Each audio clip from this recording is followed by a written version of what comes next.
winning 9.5, 10 games a year. They said he didn't win the big games. Who does? Mike Riley, a friend and somebody I like, has just become the University of Nebraska's head coach. Now, Mike is not a young whippersnapper. He was in trouble at Oregon State. I have two friends who are boosters at Oregon State. They were running out of time with Mike Riley. So he is very respected. Here's where I like the move. He's good with quarterbacks. He's good with quarterbacks. Mike, as a human being, is the best human being I've ever met.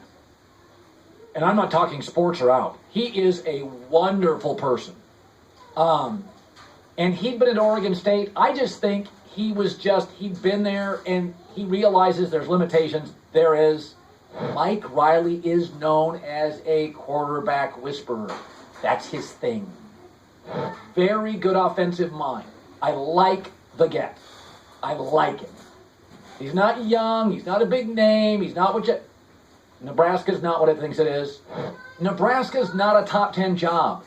Don't take it personally, Lincoln. Bo Pelini got fired. The big knock on Bo Pelini, because he won like 9, 10 games a year. The big knock on him is he didn't beat good teams.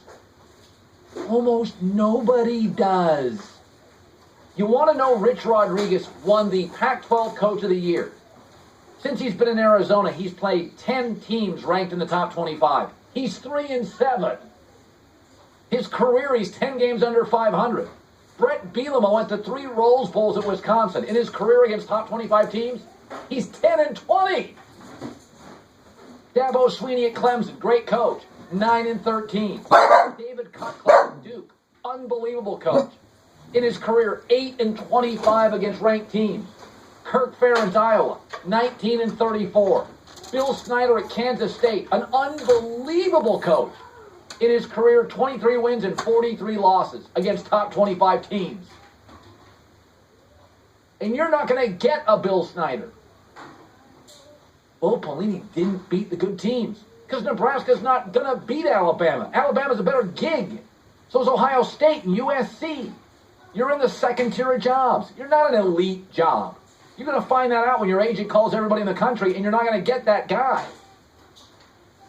By the way, Steve Spurrier at South Carolina, 5 games under 500 against top 25 teams. Mark D'Antonio's an amazing coach at Michigan State. In his career, he's 12-25. Almost nobody except Urban Meyer and Nick Saban, at Florida, Ohio State, and Alabama, beat top 25 teams. Yeah, a guy at Oklahoma can do it. Guy at Alabama, you don't have those jobs. It's 2014. You're isolated, cold. You're in the Big Ten. You used to be in the Big 12 where you could get Texas kids. Now you're in the Big Ten. You don't have any leverage down there. God, it's just diluted. Well, he won 9 games, but it's like firing your stockbroker because he only gets 8%. Yeah, but you got all your money in metals and minerals. You're going to get 7-8%. You're not going to get 12. You won't put money in Google. You won't put it in Apple. You don't want that. You're risk averse. So you put it in metals and minerals. I'm only getting 5%. Well, that's what you're going to get. You're Nebraska. You're going to win 9, 10 games. That's what you're going to get. You're not going to beat Alabama. Bill Parcells is Peyton Manning's a legend. Want to know what his playoff record is? 11-12. It's hard to beat good. Tom Brady's last 10 with Belichick, 5-5. Bill Parcells, legend, playoff record, 11-8.